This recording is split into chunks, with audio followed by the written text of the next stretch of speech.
Weh korang, hari ni aku beli Proton X50.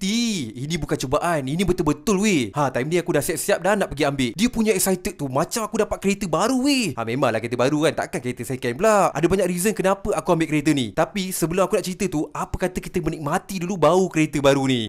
Sedap gila oh. Buka pintu je terus rasa macam masuk dunia lain. Bila masuk je memang batak gila weh. Lantaklah orang nak cakap apa, yang penting aku boleh bawa balik kereta ni. Bila start je engine, smooth gila. Rasa macam welcome to the X50 Club. Tapi jap, sebelum aku merepek, korang tengoklah sendiri dalam dia ni Yang aku ambil ni variant flagship tau. Lepas tu kau tengok skrin kat tengah ni gedabak weh. Terus rasa macam upgrade hidup level 3. Paling best dia boleh parking sendiri tau. Memang batak. Transmission dia smooth, pick up gila-gila weh. Tekan je dapat. Padahal tekan sikit je pun. Masa jalan pun orang semua duk pandang tau. Dalam hati aku macam, relax abang, baru ambil ni X50 je pun.